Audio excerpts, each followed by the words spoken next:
Who are you and where are we? I am David Pere. I guess the synopsis people would go with these days in the short intro is I'm a Marine Corps vet who helps service members and vets achieve financial freedom. And a dad. Where are we?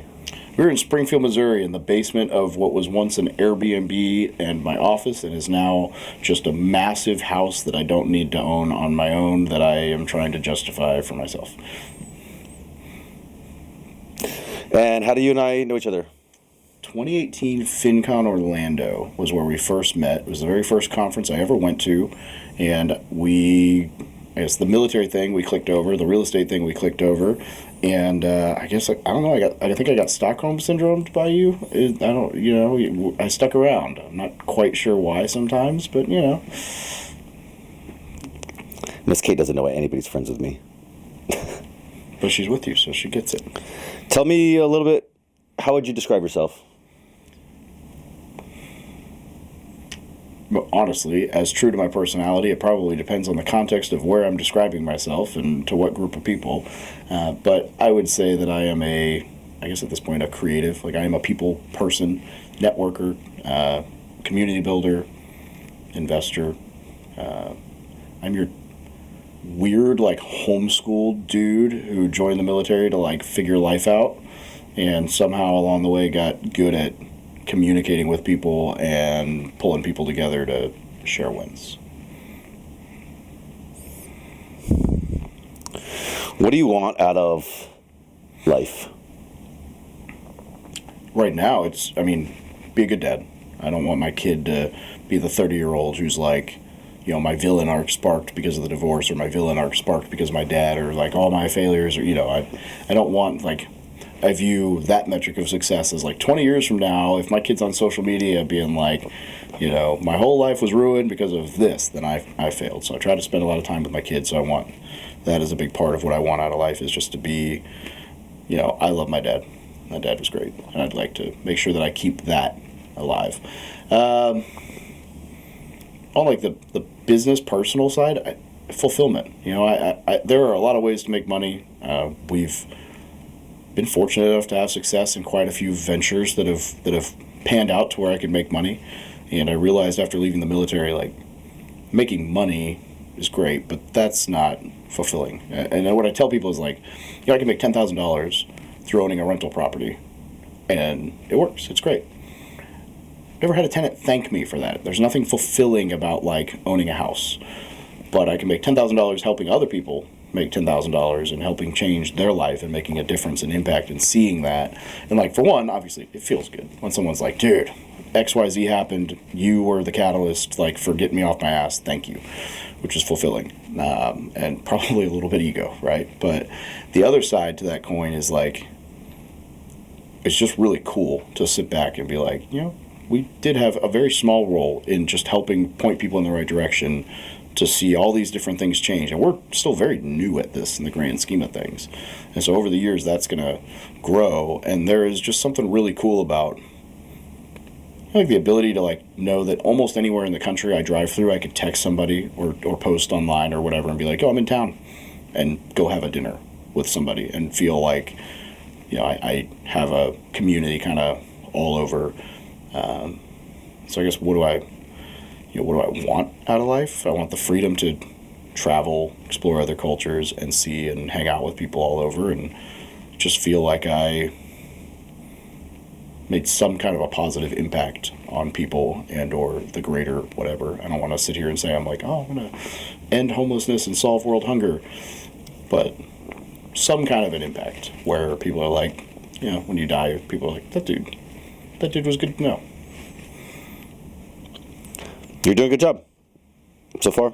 You said we're still new at this. What is this?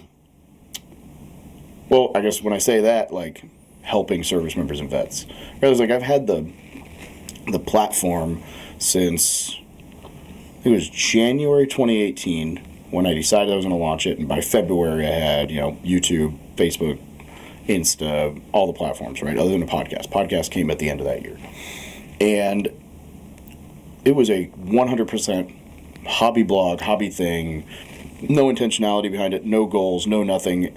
And it wasn't even started with the idea of helping service members and vets. It was started with the idea of both learning how to write and just kind of documenting what I was doing. There was no anything. So probably like 3 years into that, like, oh shit, this is a business. This is a thing. Like, we are helping people. How do we actually use that?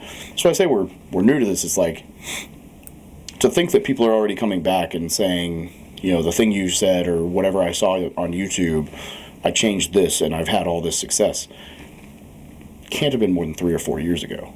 And that's cool, but what's it going to look like 10, 15, 20 years from now if we stay consistent with helping point people in the right direction? Because a 4-year transformation is rad, but it's not the norm. Like, it's not usually the case that I didn't go from nothing to financially free in 4 years. It wasn't that quick. And so, you know, 10 years from now, we've been at it for 15 years, like intentionally trying to help move the needle. It's going to be pretty interesting to see how much of a difference, because time is, with anything in finance, time is the biggest lever. The longer you go with just not screwing it up, the more it hockey sticks, right? And so I think it'll be really cool to see. I've actually not had that thought out loud before, where it's like, this is not old. This is very new in the grand scheme of things. And so, I don't know, it'd be cool to see what kind of impact we make. What's going to get in the way? Me, ego, the economy, right? Who knows? There's a lot of unknowns, but the economy will eventually, I'd imagine, there will be some shift in the economy because, well, frankly, as you know, we're overdue. And so that'll slow things, or there will be all the, you know, maybe you're a scammer, or this didn't work, or this doesn't work, or whatever period of life where everybody's fearful of things, and the whole, that contracts and changes everything. And it's easy to, you know, help people and have people feel like you're winning or they're winning when there's a lot of global powers of movement and momentum and wind in your sails. It's a lot harder to feel those things in a world where not everybody's winning, right? And you allude to it all the time, but like, I don't know that side. I mean, I graduated high school in '08, so like I saw it. I know what that was like. I felt it, but I wasn't in the game. And so, you know, that will certainly get in the way if and when that finally kind of cultivates into whatever that transpires to be. Fighting, you know, an uphill battle or against the wind is a whole different ballgame. But I think me as well, you know, that's why I've hired a lot of people over the last year,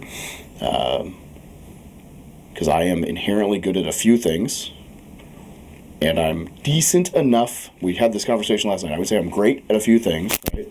I am good enough at enough things in the, like, space that you need to do content and build a brand and, like, all the, like, marketing, outward-facing stuff, that it was very easy to be like, well, I can do this. Is it going to be the best? No. Am I, you know, whatever. But, like, from a cost perspective, it's like, yeah, you know. And so trying to keep myself out of tampering with things that I don't have a business doing, or jumping into the details that I don't need to jump into, and trying to manage things that I shouldn't manage, or just letting my, like, instinct to, like, that imposter syndrome part of me hold back from what's possible. We've grown a lot. I've grown a lot over the last couple of years, but it's easy to get in your own way.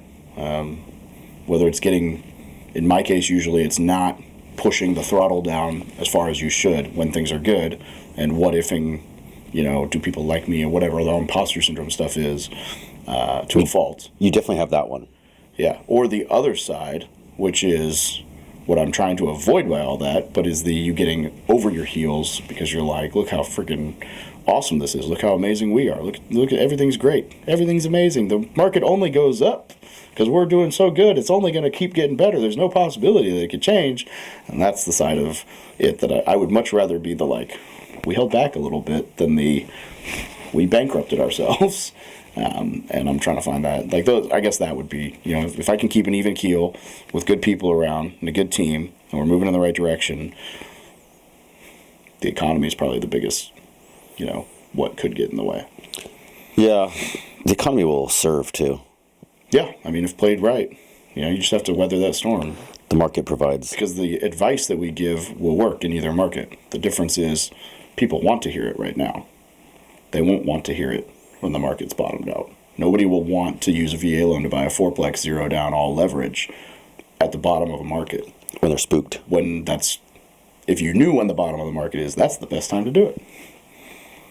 And the few who listen will be like, oh my God, Dave's amazing, 10 years later.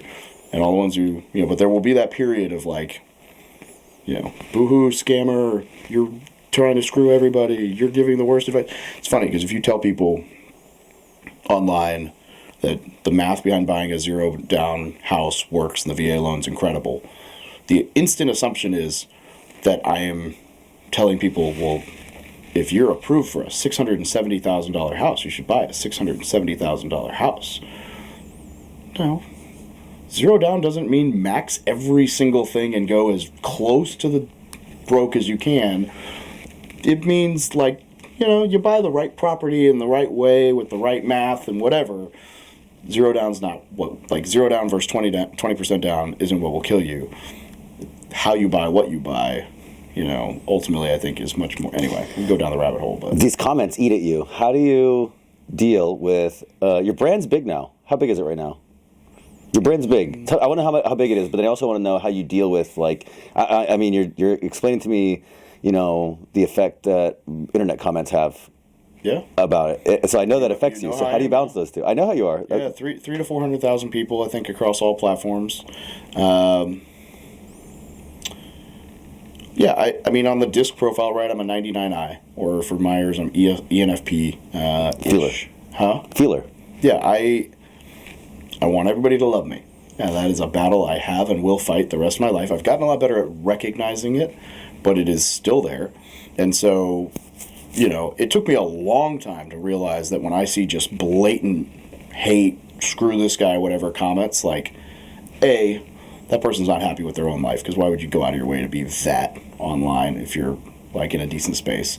B, that person isn't going to, but also does not want to have their opinion changed. So John used to give me shit because it would start with factually correcting the things they said in a well-articulated here's the argument, and then they'd be like, well, fuck you, Whitey, and I'd be like, just wasted your time. Rationalize this. And so then it would be if it's free engagement, I'm going to antagonize this motherfucker, I'm going to win. And now most of the time the comment is, I hope you find happiness one day. It's I can't. So I'm much better. But when it comes in mass, in a video like the one that you're joking about right now, but I did a Dave Ramsey video, and it was the cult. And I like Dave, but oh my gosh, that world does not want to hear any opinion. And so immediately they're like, this is the worst advice, you're trying to ruin people's lives. And you're like, when it comes in bulk, it's still hard to, it is, my natural response is you see this all the time. I want to justify. I want to tell you why I said what I said. And if it's factual and I can back it, I want to prove that I was not giving terrible advice. Because the idea that I don't like, being called the scammer, or the idea that the advice I'm giving is setting people up for failure. And it's always twisted. It's always that. It's always you're saying to max out, buy your dream single family house in the school district with all the things. And I'm like, no, nowhere did I say that. I'm a middle ground guy, but nobody likes the middle ground guy. So it eats at me. It's hard to, Yeah, so do you think you said you're getting better at it, but then the scale's getting bigger. Yeah, I'm at the point where, it is still a game because you've got to drive engagement. My YouTube strategist is you have to reply to the comments. And he's and you have to reply to the comments ending in a question so that they comment back. He's even if it's thanks, man, instead of saying thanks, man, you say thanks, man, what was your favorite part? To he's because then they respond, and now you get 3 comments instead of 1. And so to do that, I am reading the comments. Yeah. Is and it so taxing? Then I'm yeah. So I'm at a point where between that and Instagram and Facebook, for the first time I'm debating bringing somebody in where a large part of their job is just be me, just reply, and just generic, easy. Here's the resources you point to for these questions. Just reply to basic stuff. Just to save your emotional toil. That and the time. Yeah. Because it's becoming like, I can't keep up with the comments on the last 3 videos. We need a Dave bot. They're like 100 a day, and it's like, fuck, when am I going to sit down and answer 1,000 comments on YouTube? I'm not. Kate does it. I do, yeah. I mean, if you Instagram DM me, it is still me responding. If you LinkedIn DM me, 4 months from now when I finally go look at it, it'll also be me. But I hate LinkedIn. But good for you. Yeah. I don't have nearly that much of the need for people to like me.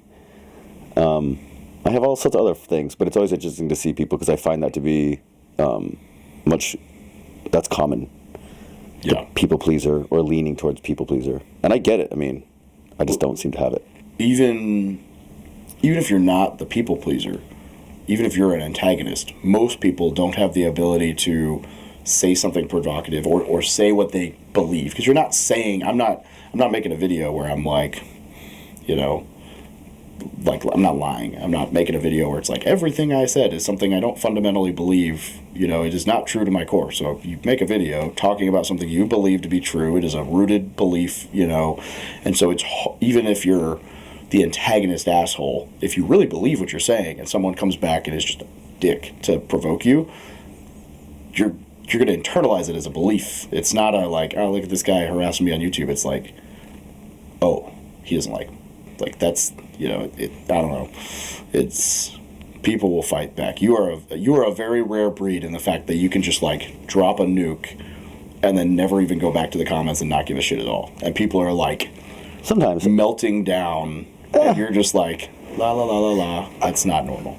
I don't know about that. I think I'm a little bit predisposed. I think other people are more predisposed to wanting a specific outcome than me. It's not that I don't care. It's not that I don't read comments. It's just like, oh, look, chaos. Yeah. Yeah. Well, no, it's just interesting to hear, I know that affects you. And then also to be in a space where you actively, you're in a world where you're actively garnering, responses about yourself. Yeah, it's weird. It's taken a long time to realize that angry person doesn't know me well enough to, like, I should not value their opinion about me based on a video. Because it... Yeah, where'd this come from? What part come from? Where did that feature come from in your life? Is that biology or is that somebody scar you? I think it's biology, but I mean, I've been that guy my whole life. I'm your stereotypical, like, nice guy, happy guy. I was always I wouldn't say popular, but I was the guy who like knew everybody everywhere in my town. To this day, if I go back to Little Rock, I will run into someone I know probably daily. I worked at the most popular coffee shop. I went to the biggest church. I was homeschooled, so like I knew all the kids in all the schools. I didn't have like a school, whatever. Played sports, both the homeschool league, which was whatever, but also like, competitive summer leagues for baseball, for rugby.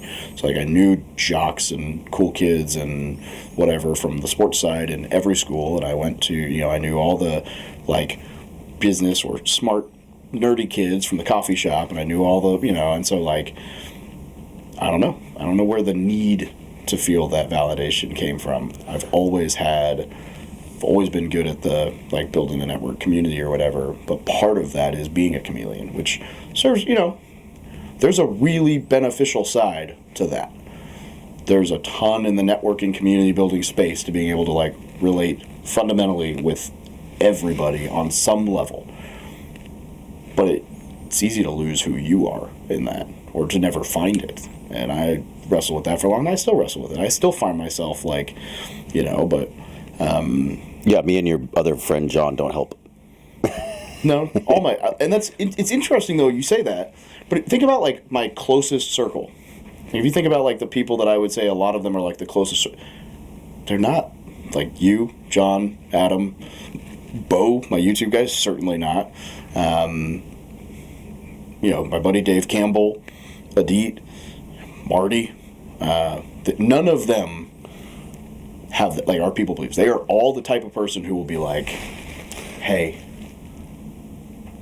you're fucked up about this, stop. And I'm like, yeah, it's interesting. That was not an intentional thing, but that's who I gravitate towards. I'm like, I need the person who will tell me, That's funny. I lose wonder weight, if you're fat. I wonder if we got to find you some friends that pump you up instead of cut you down. Maybe it's our fault, actually. I'm like, you have a whole surf circle built with guys that are just like, you're as regular as they get, buddy. And now you believe it. Maybe it's our fault. There's probably something to believing that, though. Like, it's good to be grounded, but also You also need cheerleaders in your life. Yeah. yeah. Not that we're not cheerleaders. I had cheerleaders in August. It was called psilocybin. It was great. Best cheerleader ever. Dude, that seems to have worked on you, huh? I have not ever done. There has never been a single more confidence boosting experience in my life. It was weird. Well, like, go down the rabbit hole, but you know how they say not to look in the mirror when you're doing. Mm-hmm. That's like a whole thing. You don't look in the mirror because you'll see everything you don't want to see. Mm-hmm. Like by the end of that, I was like so hyped and so confident and so like I could take over the world that I was just like staring myself in the face in the freaking bathroom. And the girl, like the shaman or whatever, who's running the ceremony, was like, "Don't look in the mirror," and I was like, I love what I fucking see right now. It was a cool. Like by the end of that day, I was like, all right, this is it. What are we doing? And I don't know. It was a cool experience. And then later she's like, "You looked at the fucking mirror, didn't you?" I was like, "I did." And I fucking loved it. And I was like, I've not felt that way about myself before. So it was cool. Dude, good for you. How old are you? I'll be, I'm 34. I don't even know nobody cares when my birthday is. So I fucking don't like. It's like when you have a kid, you get used to this. It's like, he's 7. But the answer is like, he'll be 8 in 3 weeks. Oh, we're always excited for the next milestone. 18 months and 34 hours old. Once you're in your 30s, like, we don't care. I'm like, nobody gives a fuck when I turn. Nobody cares. Is this where you thought you would be at 34? Like when you were a kid? Fuck no. I had no idea I joined the Marine Corps because I wanted to leave Arkansas. I didn't have money for school. And I was like, I'm going to do 4 years, and then I'm going to have money for school, and I'm going to go to college, and I'm going to be... It's interesting. I was looking at either like mechanical engineering or architect. Those are very different than what you do now. I was going to say it's very interesting because, like, I'll tell you all day, I'm not a detail guy, I'm a people guy. But I was always good with Legos. I loved Legos. And so I just assumed, like, well, if I'm good at Legos and I like Legos, then I'll be great at this.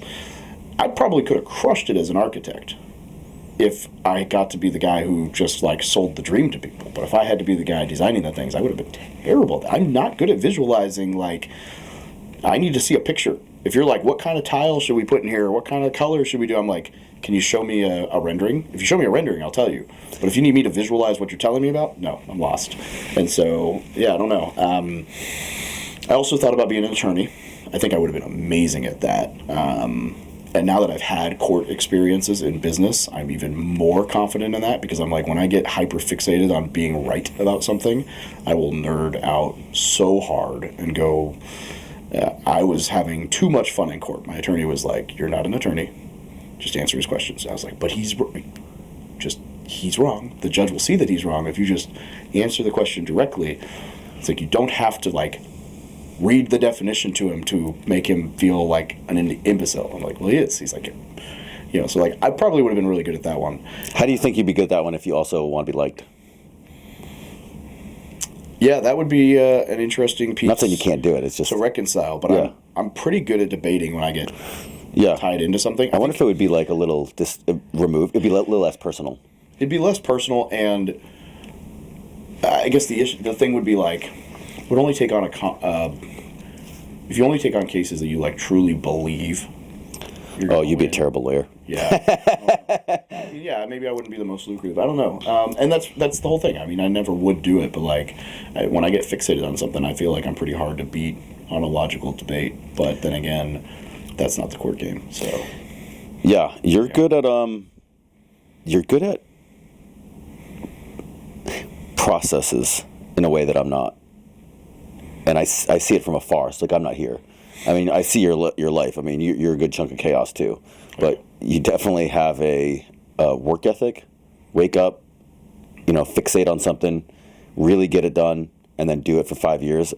That is a superpower that most people don't have. Yep. So I see a lot of those things. Lawyer, and engineer, architect, something in there. Like that makes sense. But the people side fights it. yeah, you battle me for most extroverted for sure. I think you. I don't think people see it as much as I see it. How much extrovert you are. No, and I think if I was, I'd be a nuisance if I was a little bit more confident about it. If I lost the desire for people to like me in conversation, we would go toe to toe. We would get angry because when you say something and you're like you're feisty and you're like high D, like dominant, like I'm gonna own this conversation personality comes out. My people pleaser side is like, he's right, I'll shut up. Because you don't want to fight. Yeah. But if I was to turn that off, we would end up just like, fuck you, fighting, fuck everything. It'd be great. It'd be great. Until we burn the house down. Yeah, that's interesting. You never said that to me before. I don't, the thing that gets people with me, not to make this about me, the thing that people don't understand, I don't think, is that I don't want to fight to win. No, you just want to. I want to fight to fight. Yeah, I don't want to win because then the fight kind of ends. I know, it drives me nuts. Yeah. I'll say something and I'm like, he's dead wrong and I can articulate this, and then your next point is, oh, look at Dave, always trying to he always has to say something. I'm like, motherfucker. 90% of my debating is just bait. Yeah. I'm like, let me see if I can get you to say something back. Actually, I have a rule. You're going to like this on the internet. I have an internet fighting rule.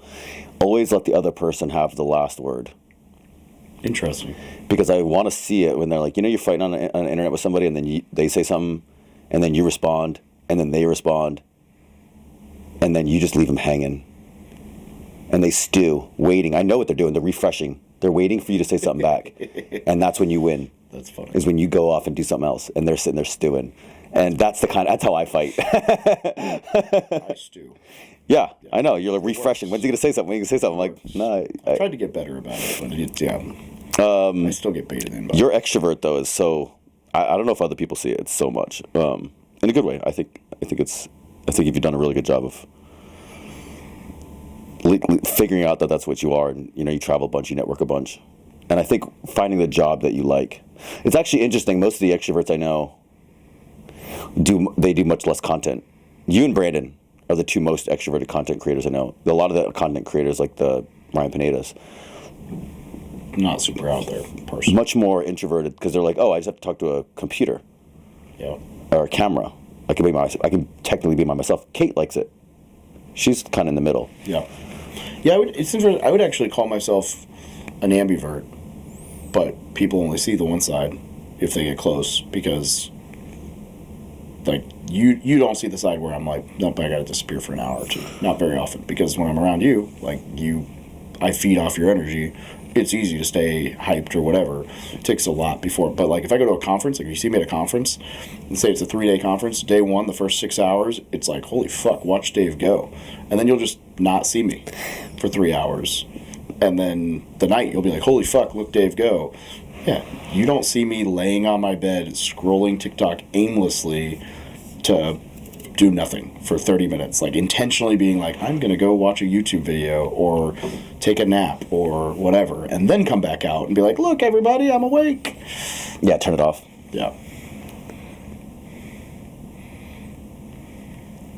30-minute recording timers. All right, let's switch gears a little bit. Yeah, whatever. Relationships. Tell me about relationships. I'm not as good at them as I'd like to think. If you mean intimate relationships. Well, yeah, I want to know intimate relationships, and I want to know about long-term friendships. Okay, well, we'll start with the friendships. No. Let's start with the hard part. Okay, well, I don't think it's the hard Look part. at that. I think it's the rambly part. Because I'm predisposed to want everybody to love me, I'm sure that part of it is intentionally, is unintentionally my fault, where I show a different flavor, probably at the beginning, or I put a lot more effort in. I will over-effort something, I suppose. If you're trying to be intimate, I'll go overkill, and then it's that's not sustainable. That's like love bomb, they call it? Yeah, I wouldn't say I'm that bad. I'm not like the day one, oh my god. I actually am pretty good at keeping people at distance for a while, but the reason is, where I struggle is to cut something off. So if I get really close and attached to somebody, even if it gets to a place where it's like, no, this isn't the long-term thing, I will really struggle to cut it, because it's hard for me to be like, look, hey, I love you, you're amazing, everything's great, this isn't going to work. Like, that is hard for me to rationalize, because then it's like, well, wait, I don't want to ruin them, I don't want to disappoint them, I don't want to be like, no, I know you're really invested in this, but this isn't it, goodbye. Like, that eats at me, having to cut something off like that. So, like, there's examples of that in my life where I've dragged something out longer than I ever should have, because while I know the answer is that I should cut it, the idea of walking away, and there's all kinds of reasons. I mean, that's everybody, dude. So many damn books on this when I was going through the divorce, but I really, internally, I think the biggest fundamental reason for that is that I grew up in a family. My mom and dad were not marriage counselors, but they ran marriage conferences called Weekend to Remember for this company, Family Life, all across the country. So everybody I grew up around was like picture perfect marriage. The like 2 divorces I ever heard of were like, they blew up. There was no saving the marriage. It was like, oh, well, did you hear this guy and so divorced? Well, yeah, what happened? Oh, well, homeboy got caught with an underage boy in a, as like a pastor. And you're like, okay, yeah, that's kind of an unforgiving, like, that marriage is toast. Yeah. Or he's gay and moved on with, like, it's like, oh, okay, yeah, I get that. But, like, if it was a salvageable remotely thing, that's what happened. I did not grow up around people who had divorced parents very much. I grew up in a world where you don't tap out on marriage. And so, like, arguably the last 2.5, 3 years of my marriage, the last 2 years for sure, but probably the last 3 years of my marriage, the writing was on the wall. It was very evident that my ex was done. She did not care. She was not going to put in the effort. She was not whatever. I had to get to a place where I could rationalize, I've done everything I could do, because the idea of leaving this thing without putting the work on the table is, whatever. And I mean, I joke, but like, catching the affair was probably the single best thing that could have happened to me. Because had I not caught the affair, I don't know how long I would have justified dragging it out, because that's what you're supposed to do as a man who committed to a marriage, is keep trying. And so finally I catch this and I'm like, oh, all right. Like, this is, kind of gave you permission. Yeah, it was, and so it's not easy for me to cut things off when I get invested. Is that why we're still friends? You don't want to be friends anymore? I told you, just won't. Yeah, Stockholm, you won't commit. Yeah. I'm like, dude, he does that one thing that's good. The rest of it, I guess I can overlook. That's yeah. On the friend side, I think. No, don't switch subjects yet. Oh, okay, sorry. It's gonna. I love watching you. What do you got? I got you squirming. It's my favorite. Man, I'm open about all this stuff. It's good. Okay, what's the next step? What's gonna happen in the future for relationships, though? Are you want to find somebody or what? Yeah, I think eventually. Not right now. Boy, I was a fucking hoe last year. It turns out, and since we're just being candid, and I don't know what this is going to turn into, and this is what's going to come out. This clip right here, when I run for political. I don't clip office. it. 10 years from now, I'm going to go for politics, and someone's going to clip this. I don't clip it, and nobody watches my YouTube. I know. They will if I go for office. They'll find it. By the way, that is not something I have any plans of doing. But I'd be the worst politician. I'd be so great at networking, and then the moment I turned on the news and heard the other argument against me, I'd be like, oh, Alex, why do people hate me? I said reasonable things. I'd like to think I'll be better at cutting. I went down a rabbit hole. Yeah, it turns out being, early 30s with some money and actually being confident in yourself and having your own house and being a decent human being makes you a whole lot more desirable in the marketplace than the last time I was single, which was 23. I was a fit-ass Marine with a badass uniform, but I was broke, and did not know who I was as a person. So here I am. That Dave love bombed, I'm sure. I'm sure that guy love bombed. And he was like, ooh, look at my uniform and my abs, and I'm so cool, and look at my little red convertible sports car. Look at me, I'm set up for dating. But I distinctly remember taking a girl on a date when I was 22, 23, and we went to Jim's Steakhouse right down the road, pretty decent steakhouse, getting in there, looking at the menu for a while, and then being like, either we have to split the bill or we got to go somewhere else, and we left. And that Dave turns out is not nearly as desirable in the marketplace as oh, you want to go eat where? Cool. I don't need to look at the check. I can, or I know who I am comfortable. Like, I would never at 23 have been able to tell a girl, like, hey, look, I just got out of a relationship. I want to have fun. If you want to go out for a nice dinner, get dolled up, look great, whatever, and yes or no, like, come back to my place and have fun, great, but, like, not looking for a fucking relationship. I don't want this. I want whatever. Now, you're like, this is who I am, this is where I'm at, whatever. I'm like, it's a whole different ballgame, which has been weird for me to adjust to, like, oh, there's, like, I'm actually, like, bring something to the marketplace. So when you ask, like, would you want to settle down again? Yeah.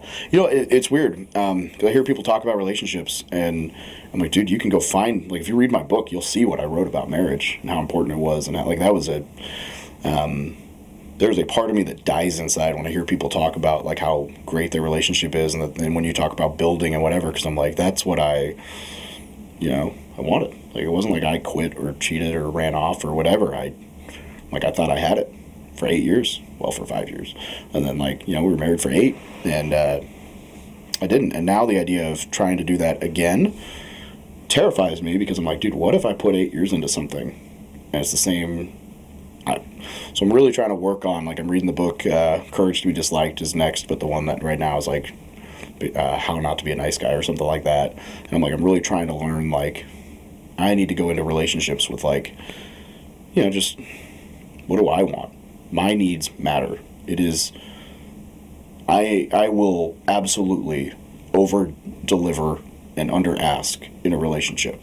Probably with every relationship. That is not just an intimate thing. And so, like, the converse of that, I've been, I guess you could say, practicing, but I've been, like, trying to keep people at distance in the, like, dating game, because I'm like, okay, first off, I don't necessarily trust myself if I let someone in too close to be able to cut it when I need to. But second, like, for me, it's actually been, I know this is not, like, a healthy thing, right? Like, it would be, quote, toxic or whatever, but, like, it's really, really beneficial for me to be okay with, like, no, hey, this is what I want. Like, we're not, whatever. To, like, try to learn that, like, setting boundaries thing, because I don't. And I've been, you've seen it time and time again in my life. I've seen it, but I'm also guilty, Yeah, I've been run over by it. I had a similar situation. I don't have any advice I don't need it. for relationships. Marry Miss Kate. I hear she's taken. She's taken. Friendships. Do you ever think that you and I were going to be such close friends, meeting randomly at a conference, the first conference that you and I had both gotten to, and we're just like, oh, okay, we found our BFF, we're done. No, I certainly did not. But I mean, we got along great, and it's interesting who sticks around as friends. Because I don't know that I'm the best at picking that either all the time. I'm a little better at curating it. But again, I mean, I over-deliver. Like, it is not hard to steamroll me as a friend, or it hasn't been in the past, where I would, like, be over-generous, or, like, I enjoy doing nice things for people. I'm the guy who, if I go to, like I like the Irish, like, one of my favorite things to do if I go out with, like, a bunch of random people, is you have, like, 10 people at a dinner table, and you just, like, disappear, and then 30 minutes later, when they go to pay the check, they realize you comped the bill and left without saying a word. Like, I enjoy that kind of, like, aha, I got you, and, like, just gone. And so I will, I'll be the guy who throws the check down or does whatever, and it's like, or just over generous, over pays people for things that I don't need to, or gives things that I don't. I mean, again, on the friendship side, you've seen that bite me in relationships or partnerships or whatever, and so I'm trying to get better at that, like, equal exchange of value. But it's interesting, the people who've stayed in my life are the people who they don't need anything from me. Same thing in relationships. I feel like people all have holes inside, and when you try to fill your cup, you try to fill your cup with other people. It's very easy to be let down or taken advantage of. Yeah. But when you fill your cup with your own healthy way, and then your cup overfloweth, it's healthier for me to be in a position where I can give a lot than if I need a lot from somebody else. Mm-hmm. And then if you meet somebody else, Kate was this way. That's how I knew. It's like she's a complete human being who has a lot to give. She doesn't need that much from me. Yeah. And so our friendship, you and I maybe are a little both kind of broken, so we need each other a little bit, but a lot of friendships where it's like, if I come and I'm whole and I can give, and you're whole and you can give, it's a lot better than if I'm giving and you're taking, or you're in need. Yeah. Yeah, which is probably part of why I dug myself into holes in the dating scene for a while, because I am your, like, oh, I can be the knight in shining. Let me save this person guy. Let me help. Let me look. Oh, you're going through all this shit. Like, oh, really? Historically, I have dated plenty of people that I'm like, hindsight, I should have been like, you're going through some shit. You're great. Call me like when you're done with all that. You're like a bull. That chick starts waving red flags and you run towards it. To a point. I mean, sure. Depends on the red flag, I suppose. But if the red flag is like, oh, this other relationship had all these terrible things, I'm like, I can be the guy who, that red flag I seem to find, yeah. Like, I can help you with all your ex drama. Like, I can, yeah, look at me, I'm great. So easy to win this over. I wouldn't say I have the same for like the like cracked out red flag or like my life is a shambles, but anyway.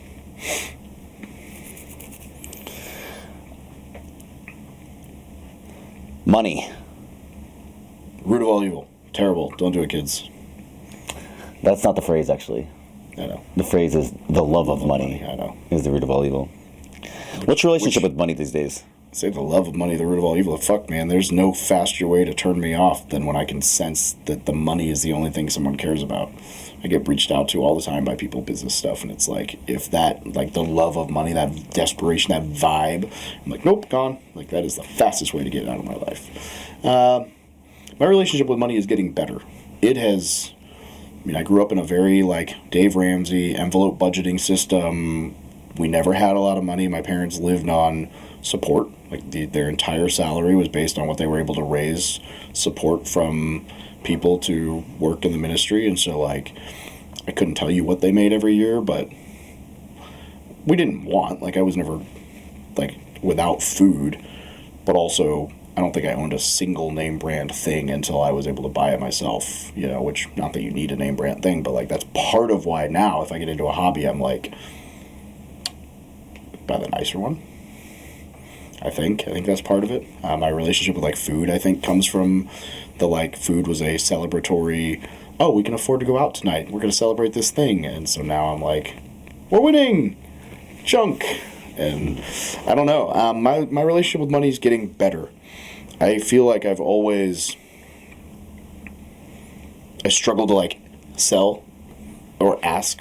I struggle with the mentality of, like, no, this is an opportunity, like, that we're presenting and asking for money for things. I struggle to, I historically undervalue myself and overvalue other people and overgive. And luckily enough for me in the marketplace, that has worked. But I think I definitely default to the idea of, like, money's a currency, and the more you keep it in movement, the better. And, like, the idea of just harboring it all and being incredibly frugal is very hard for me. I'm very much like, we made this, invest in this, like, throwing it at, I'm like, it'll come back. And which is kind of cool, because I know that, over the next 5 to 10 years, I've got quite a few significant sized, like, little honeypots just off to the side that'll come back eventually, which is great. I'm like, little nest eggs. I'm like, oh, that's cool. But also, like, anyone who looks at, like, my bank statements and is the, like, saver mentality would have a heart attack, because they'd be like, Dave, you made 10 grand last month and you spent 10. You made 100 grand last month and you spent 100. What the fuck? But, like, what it is it's like, if the money's in the bank account, I'll use it. So I'm like, okay, where can I stash this? So it's like, oh, I have a line of credit in this bank.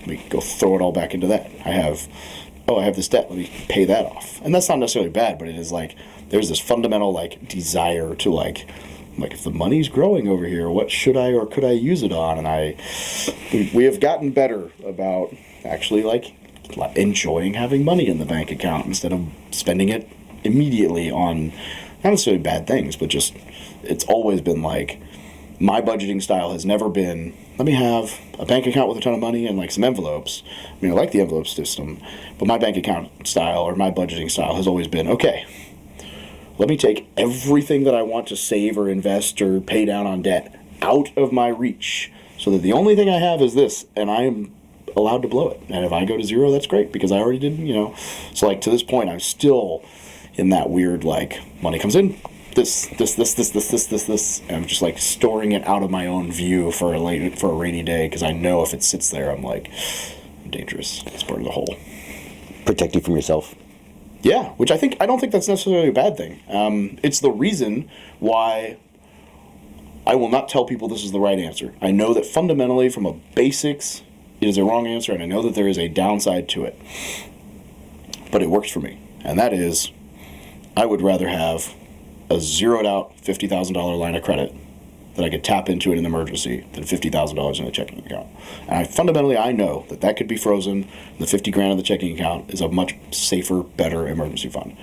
But I also know that I will most likely not spend the line of credit unless I absolutely have to, and I will 100% spend this if an opportunity comes along. I'll be like, ooh. And so I'm like, ideally I'll have both, right? Like right now I have a decent amount of cash, and I also have a line of credit. So that's the better option. But by default, given the two is like, well, if you were able to save up $50,000 for an emergency over time, you'll also be able to pay down a $50,000 line of credit in an emergency over time. It's just, do I want to have the money sitting there in case, or do I want to like essentially build the emergency fund in reverse? For my personality, I know it's the wrong answer. You give me anxiety. But it's, yeah, I know. So you started this brand, Military to Millionaire, 2018.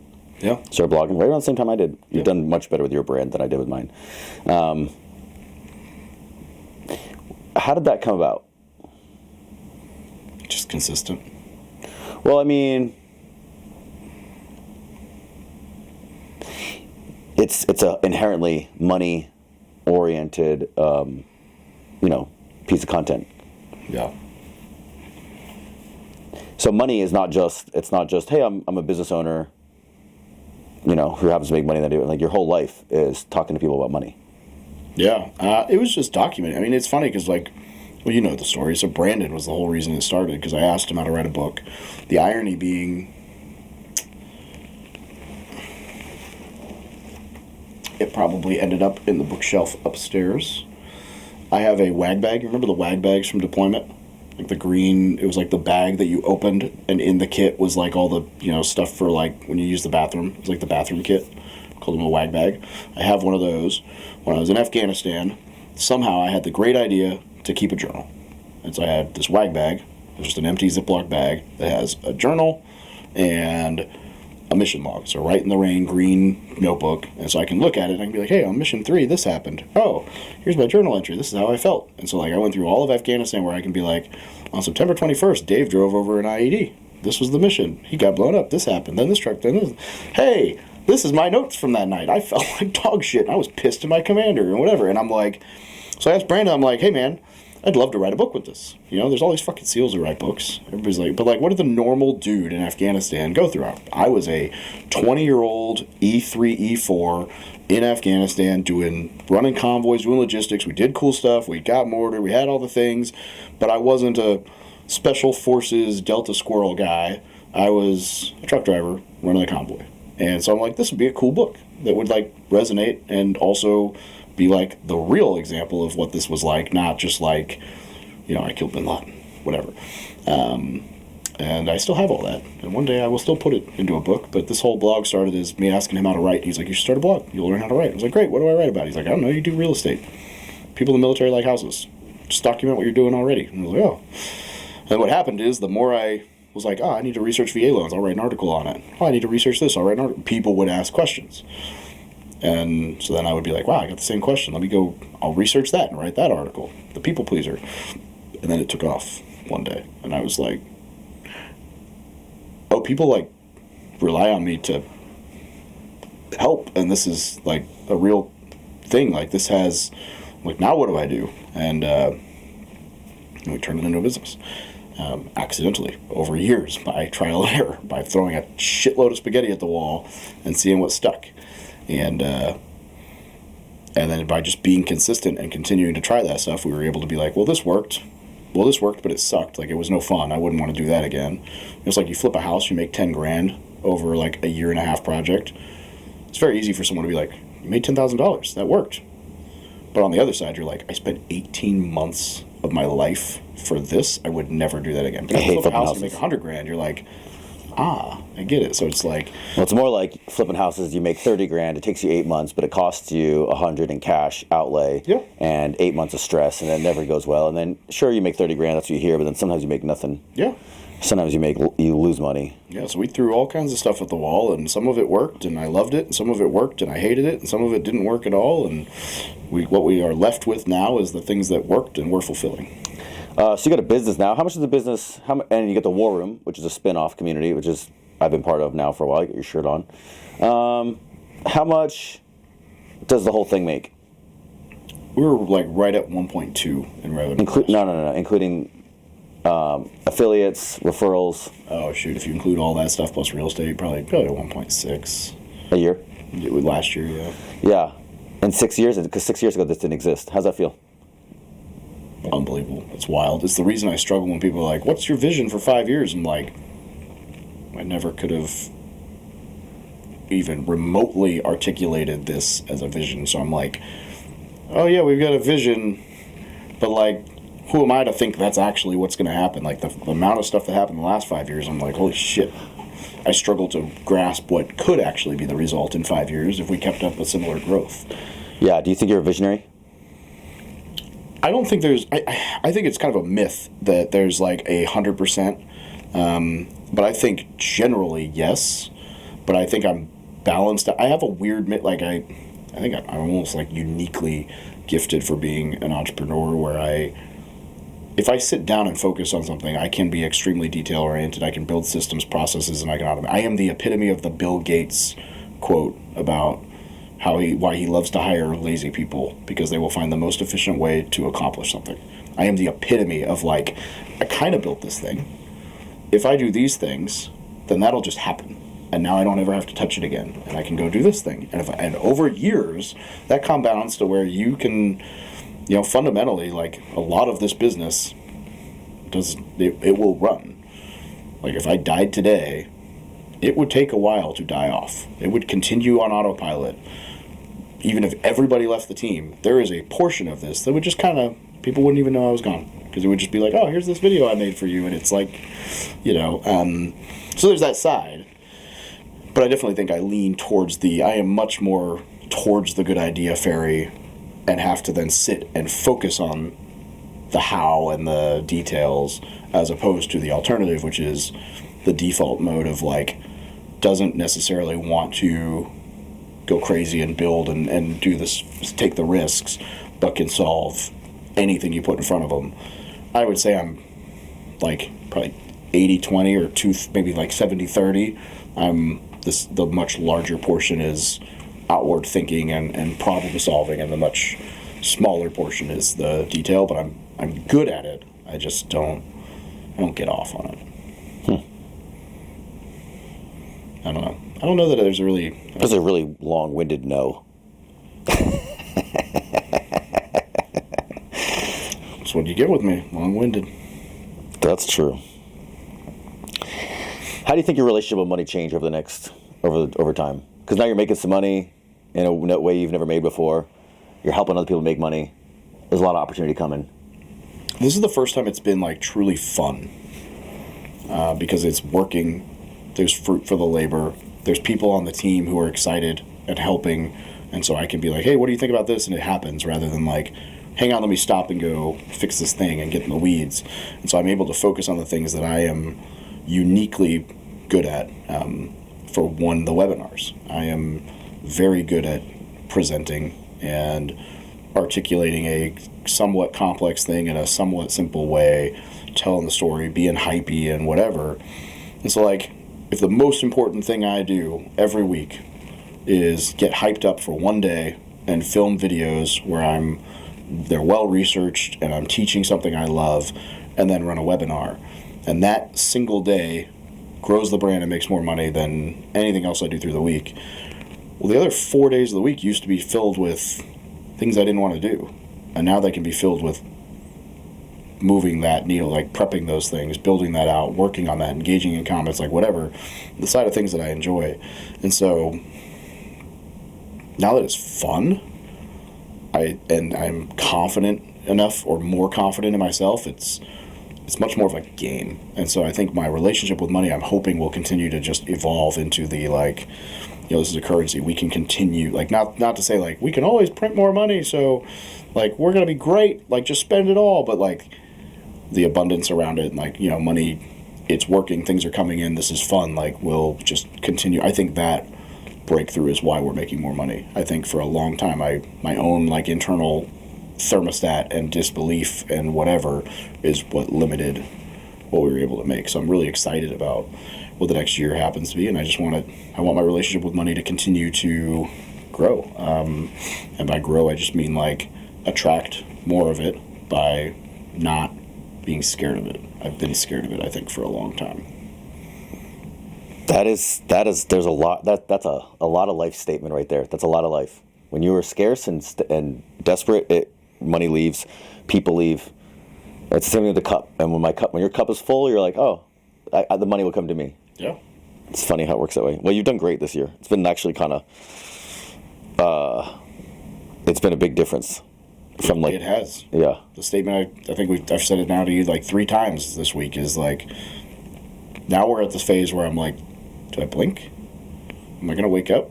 Is this, like, this is good? Don't think about it. In a lot of ways. Don't think about it. Just keep making us money. For the first time, it's not stressful. It's fun. What's your belief structure? What do you believe in? Context or just? Faith, religion. I grew up Christian. I still believe it.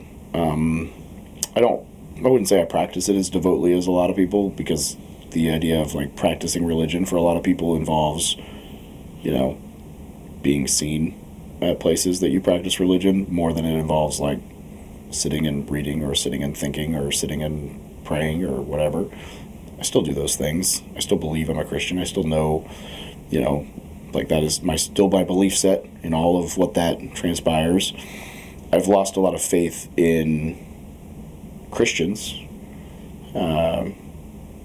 It's interesting. I think we've talked about this, like, I won't say every time I've been screwed in business has been a Christian. That would be a lie. But every time I've done business with a company that led based on their beliefs and their Christianity, as, like, look at us, like, we're soldiers of Christ construction, or I'm like, the people who lead with how important their religion is to them. I've done business with 3 of them, and all 3 of those have ended terribly, with at least 2 of the 3 being, like, intentionally vindictive, and the third, you could argue whatever, but, I mean, it's been bad. Egregious on some points. And so I'm like, well, okay, now I know that's a red flag immediately. Like, but like, growing up in that household, like, my dad, when he hears me say, like, I will never do business with someone who represents as a Christian again, ever. There will never be a point where someone who's like, we're a Christian-owned business, I partner with. I'd be like, yeah, I'm sorry, that's, like, the first thing you led with. Like, tell me about your business. Like, I find that the best Christians, but, like, the ones who seem genuine and actually want the best for people and whatever, they don't lead with it. They let their actions and their beliefs show that they're a Christian, if that makes sense. It is not you don't have to say, I'm a homosexual as your introduction. You can just be that, and people will know. And you don't have to say, I'm a Christian, to be a Christian. There is something uniquely different about very strong, based, religious men or women. Like, it radiates, it comes off. I think that's true of basically anything that you take as a belief set and turn into your full identity. You shouldn't have to say the thing for who you are as a person to come out. And I've gotten, kind of disenfranchised with the church, because I feel like you show up at the church and it's, like, just incredibly judgmental, or it's like a peacock show, or it's like, and it's weird, because I'm like, dude, I've got some really strong friends that are very religious, and they're incredible people. And I don't know, that's been a hard thing for me to, like, rationalize and deal with over the years, because I'm like, I've waffled, you know, I've gone through my, like, I'm an incredible church boy who's never going to have sex till marriage, and everything's amazing, I'm perfect, and life is great, and I'm so good, look at me, I'm a good boy, and like, oh my god, I'm in Afghanistan, and I hate everything and everyone, and like, the world's going to end, and nobody likes anybody, and this is all bullshit, to like, you know, and it's like, as far as to boil all of my belief sets down, it would be the statement, just be a good person. Like, I don't necessarily care what you believe or who you believe so much as, like, who you are. Like, I have met plenty of people who practice a different religion that are incredible people. And I think if you can just strive to genuinely care about others at least the same amount as you care about yourself, or act according, like, in a way that is like, I don't believe, like, fundamentally you don't come off as the guy who would rob everyone in the room to make a buck. You would, you know, if $100 fell out of the sky, you'd be okay. Every person gets $1 as opposed to you getting 199 people get nothing. If you just go through life that way, I think, I don't know. I don't know where I'm going with this at this point, but it's fun to listen to you ramble. It's a rabbit hole. Well, how does this affect your decision making? Other than I know, you know, what you said about partners. I mean, yeah. Does it affect your decision making? No, I don't think I mean, a weird spot. I don't necessarily weigh religion or beliefs in. It's more like, you know, your results in the past, who you surround yourself with, you know, how you treat people. I would rather see how you treat someone in a setting where you don't know that I'm watching. So, like, one thing I've done to two people in hiring, and one of the two of them never worked with me for this reason. The other one worked with me for a long time, and then, you know, people aren't perfect. But I'll go to a restaurant, we'll go to lunch during the hiring process, and I'll show up early enough to tell the waiter to mess your order up, no matter what. If they specifically ask for something not, obviously if it's like, hey, they have a peanut allergy, don't give them fucking peanuts. But like, they're like, I don't like onions. Put onions on it. Or I ordered French fries, and you get, I don't know, you know, like, just mess something up that's obvious. I want to see how that person reacts. I'm paying for it. I don't care. We can fix whatever you want. But like, there is a way to just politely be like, hey, I ordered this. And there are people who lose their shit. And so, like, if I can find weird little situations like that to see how someone comes out, that's kind of my, like, I'd rather see that than what you tell me. Like, how are you going to act when something you didn't expect happens in life? And there's not a whole lot of tests for that. Like, the other great test is the shopping cart test, but, like, how do you facilitate that? Where you're like, hey, we're on this job interview, let's go to Walmart, and here's a, you know, can you put the cart, like, let me just watch what you do with the cart organically while you know I'm standing here. Like, obviously, you can put the cart away if you're on a job interview with a guy. But that's a genuine test. Like, there's no reward for putting a freaking shopping cart back. So when people don't, it's like, you don't care about other people. Like, that's just an instant. Like, so, I don't know. How does it affect my decision making? Yeah, just looking. Guess I got to be more aware of that. I'm not saying that. I was just asking. It's January 2025. What's this year look like?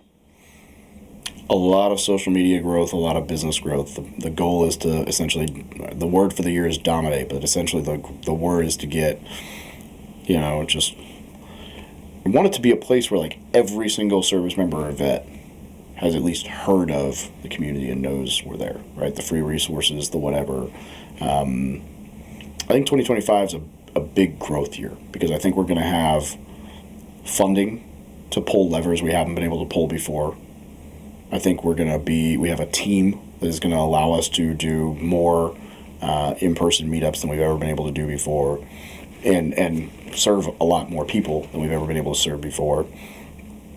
And I think we'll have, like, I now have a lot more bandwidth to produce, you know, content and things, travel, whatever, than when I had, you know, 5 days a week. I had to spend half of it just survive, like, keeping the business alive. Now it's like, I've got, we've hired to where I can focus on the things that actually drive revenue and growth. And so, we're trying to take over as much market share as possible in the military space.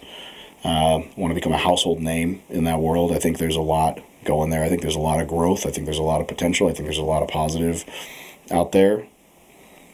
Just trying to take it to the... Oh, I don't want to say that. I hate that phrase. You know what I mean. Real personal. Personal. My relationship with my son. I can't necessarily go into any specifics for how that's going to hopefully change this year, but we've talked offline, and I'm just not going to give away that at this point. But I hope to have a lot more time with my son. I hope to travel with my son. I hope to spend a lot of time with him. On the actual relationship front, I've had a girlfriend for a little while. She's great. I don't know. We're taking it very slow, very casual, and so maybe that lasts, maybe it doesn't. I'm trying to, keep that slight barrier to my life where I'm not going to get to a point where I'm like, oh, I probably should have cut this off 4 months ago, but I'm still here. But she's great. She's a good person. My kid, anyway. So I think personal, my son, a lot. Fitness, a lot. Built a home gym, so been much more consistent working out, but more importantly, much more consistent with, I think with the exception of you being here, with my diet. Although I don't think other than the pizza last night, most of what we've eaten since you've been here has been steak. So, I don't know that that's terrible. I've got more freaking steak upstairs that I'm going to know what to do. We did have a monster tomahawk steak. That was great. But what I've got in my fridge up there is essentially rice and pulled pork and just frozen meals. And I'm like, great, I got my little pork and rice, whatever. And so I've been much more consistent at that. I'm down 8 pounds so far in January. So I'm trying to just get more consistent with that and do actual cardio VO2 max stuff. So hoping to get in more shape, spend more time with my kid, just have fun. I want to really do a good job balancing putting energy into activities that I enjoy and excite me more than just the business this year. You bought a car. I did. Yeah, time will tell whether that was a good decision or not, but it'll be a fun decision for at least a few weeks. Yeah, I just want to make sure we get that record on camera so that we can come back to it when I interview you again. Yeah. I bought a car.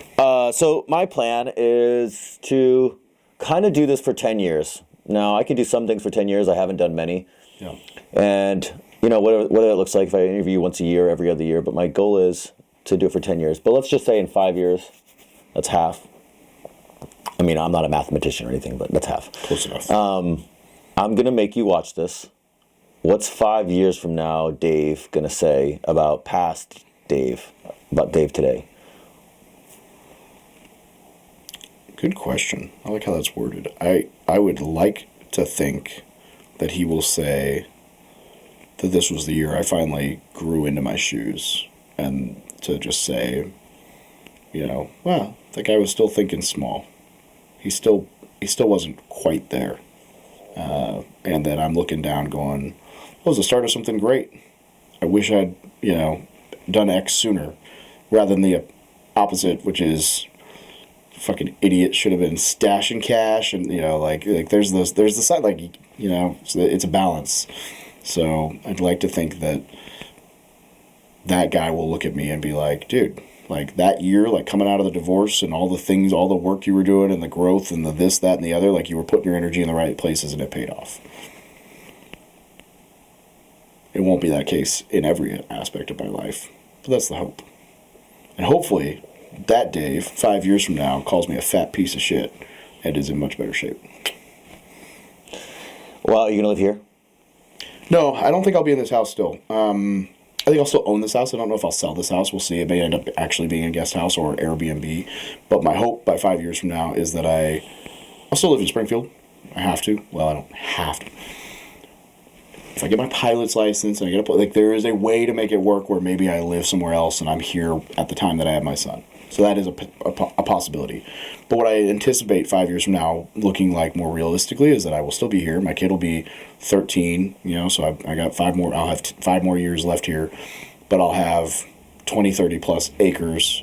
I'll have a custom, like, nice barn dominium that's, my toys can sit in the garage side, and then it'll be a cool house, but not oversized. Like, the house side will be probably the same size, if not smaller, than the garage side, because I don't need this much space. This is too much space for me for a house.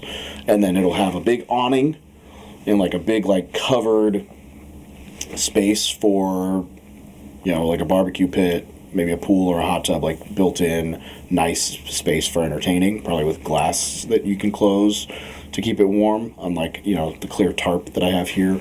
But the same idea, like, I'd like to be able to host a cigar night at my house. I'd like to be able to host a cocktail night. I'd like to be able to entertain. I'd like it to be a place where, maybe the mayor comes over for a dinner once a year or something, like, where it is worth being like, hey, like, cool, we get to go to Dave's house today. Like, that kind of environment where I'm like, yeah, it's me, it's my flair, it's not going to be your normal house, but it'll be a space that is primarily built around, like, being able to entertain, being able to house my toys. In a perfect world 5 years from now, that 30 acres has a little landing strip, and in the garage of toys is my own little Cessna or TBM or some kind of plane, and I can literally drive out my freaking house, take off, and go to Austin for the day. That would be, like, perfect world 5 years from now. I was late to the barn dominium game. I was like, what is this big fuss about? And now I'm, like, super hot on that. That's a good idea. They're cool. It's a great use of space, and they're cheaper to build. Yeah. Because, big ass barn is $100,000, and then it's like building interior walls and flooring in a house is not where you spend a lot of your money. It's the exterior, the roof, the framing, the foundation, like, whatever. Like, put a big and there's modern ones. They don't have to look like some stupid shop. They can. Some of them look cool. Look pretty rad. Yeah. Yeah. So mine will be all dark and like cool like hand hewn beams and like cedar posts and whatever, but like black. Anyway, You got it all picked out.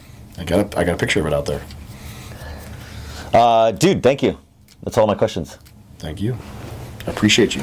Thanks for I don't know, annoying me all day. This is your favorite thing. You just got to talk about yourself for a little over an hour. Who doesn't like that? Like, honest question. You bust my balls all the time. I know people don't like cameras.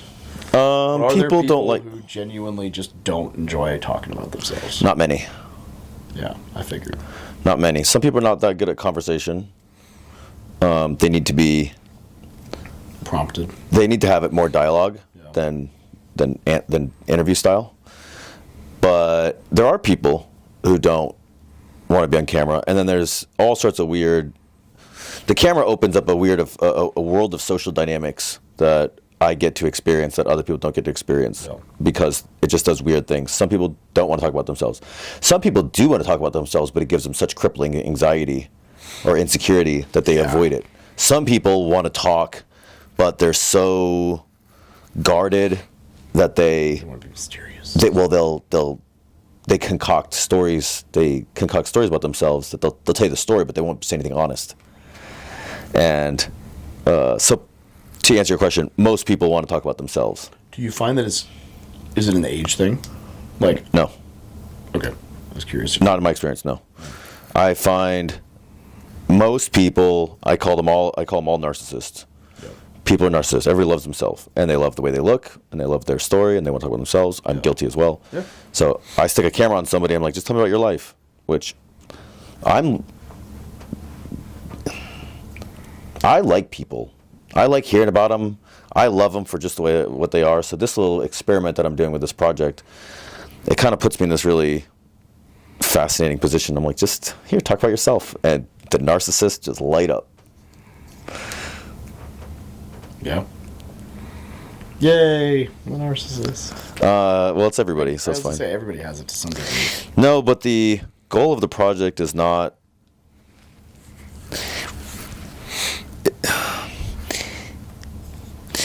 The goal of the project, where I was resenting podcasting, where they're like, just tell us your story, and I'm like, you actually don't want to hear my story. What you want to do is find out if you can get a soundbite that you can use for marketing to use in your own funnel. You don't actually care about what I have going on. Yeah. It's about you, which is fine.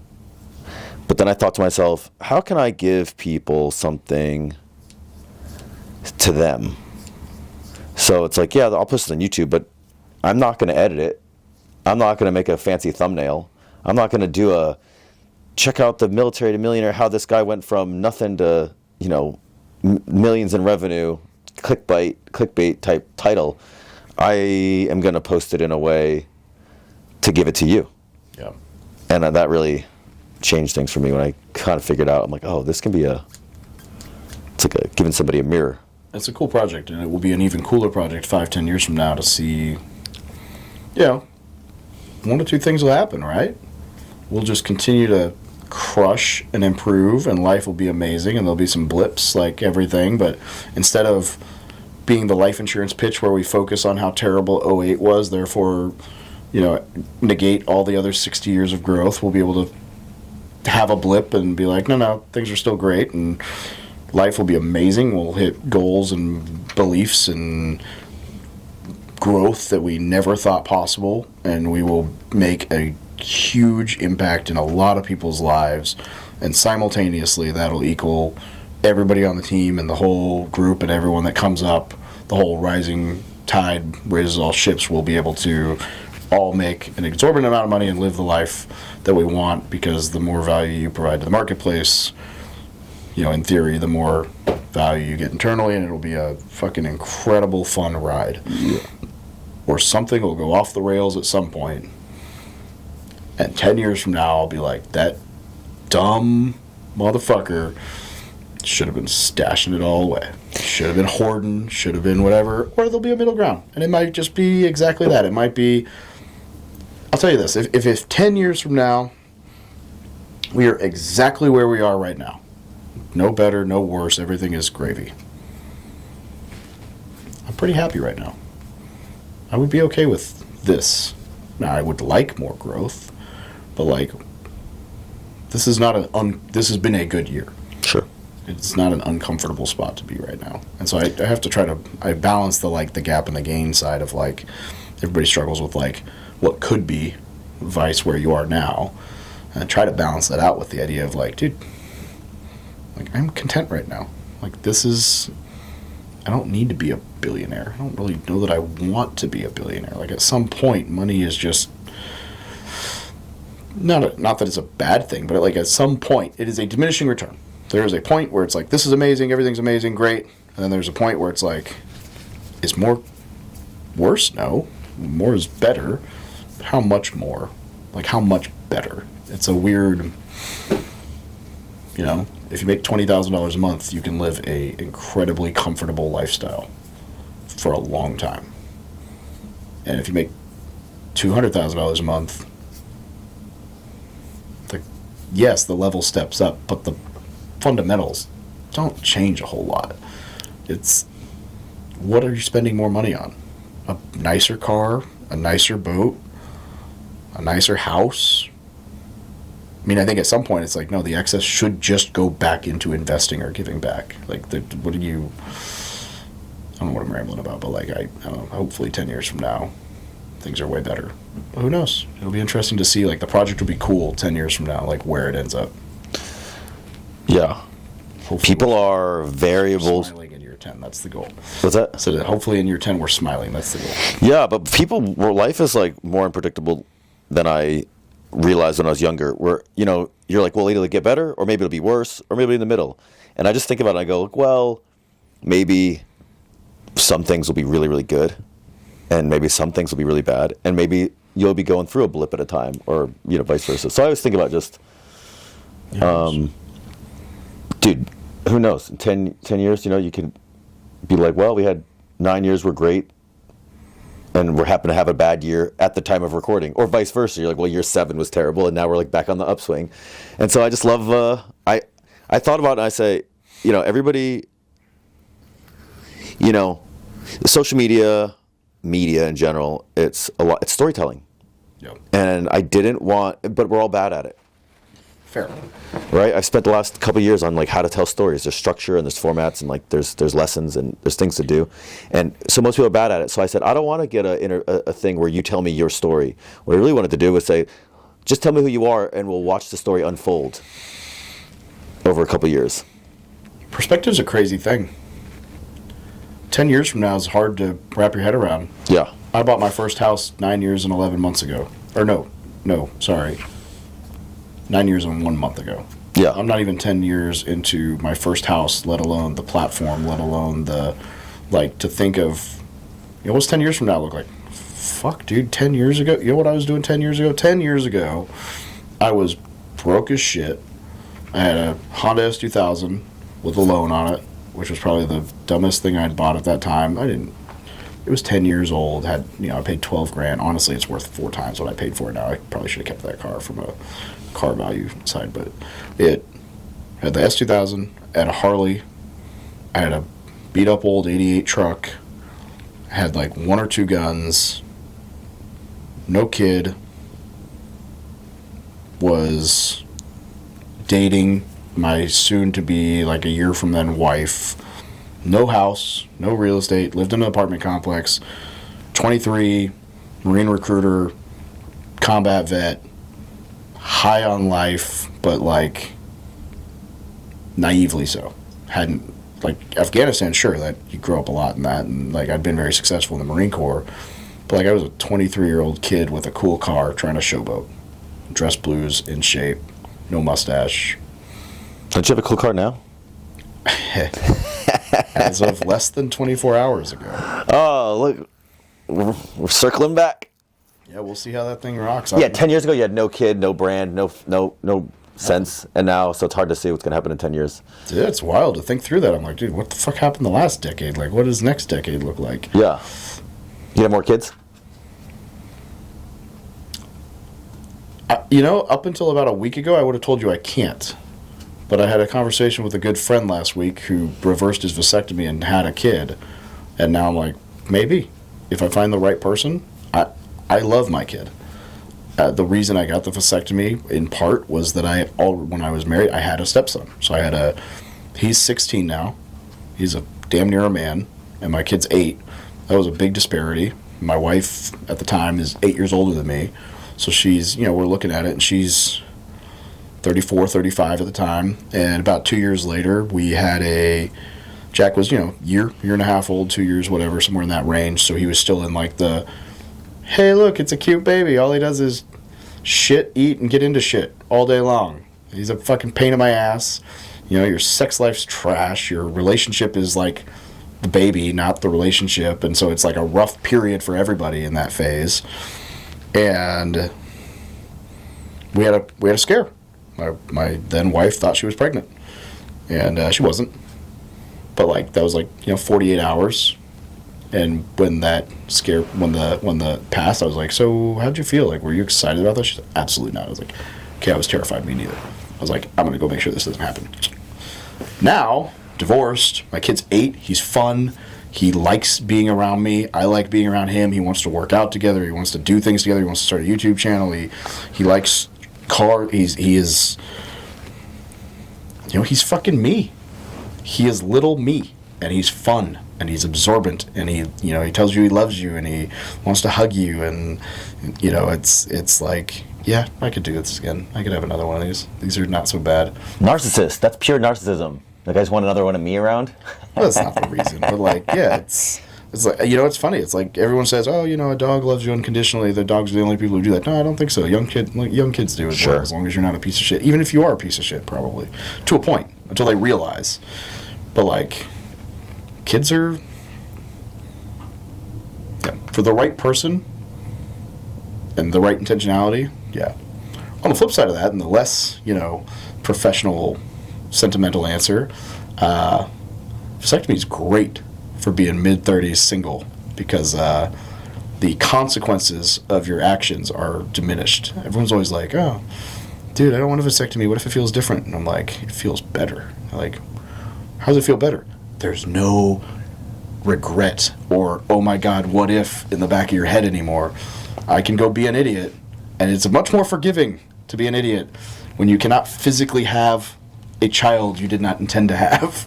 So I'm not recommending that for people, but there is a perk to like, oh, all right, I don't really have to worry about the like, oh shit, unplanned kid with girl I knew once. That's a 18-year whoops. So that's, there's a perk to that.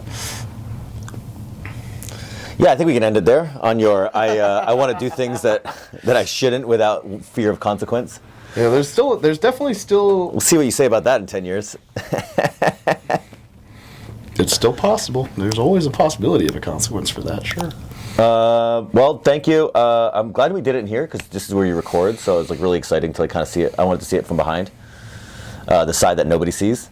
We'll get that on record, please, that Alex wants to see it from behind. Yeah. I'm dominant. And then you got to take me to the airport. Yeah, let's do it. Let's do it. Oh! Yeah, the stretchies. Stretchies. Oh, do I want to just yank? Probably. Oh, rip it off your little hairs here. Oh, God, gross. All right, throw that microphone away.